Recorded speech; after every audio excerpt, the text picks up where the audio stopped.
magdesisyon maghiwalay. Maraming nalulungkot at di matanggap. Bakit ro tayo naghihiwalay? Anong nangyari? Magmula nang tayo'y magdesisyon maghiwalay, maraming nasaktan.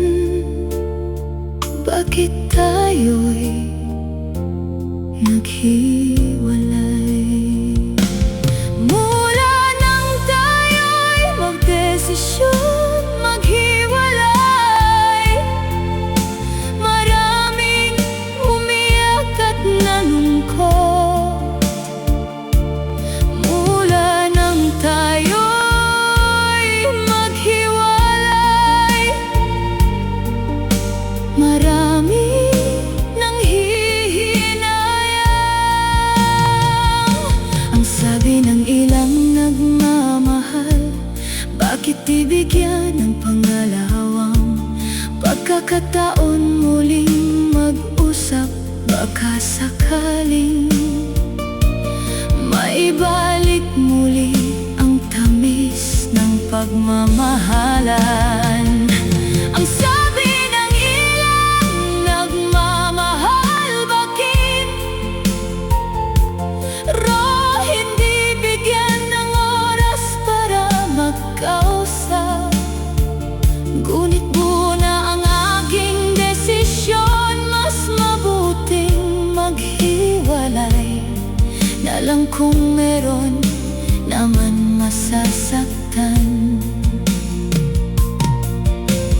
Para sa ikatahimik at maging masaya ang buhay, ako'y nagdesisyon sa buhay.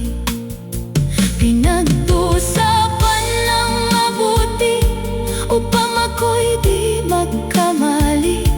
Ngunit ako'y nakapagdesisyon na mabuti pang maghiwalay tayong dalawa.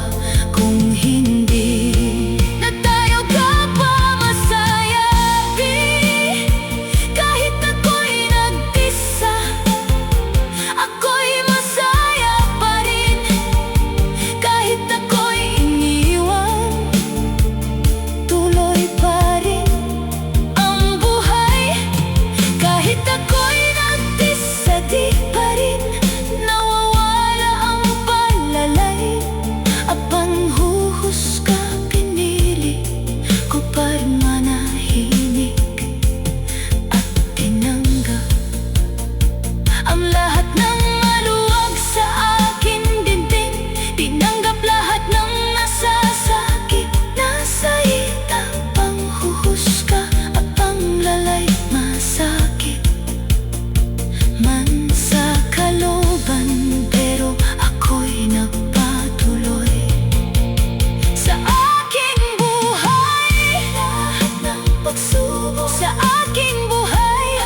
ito'y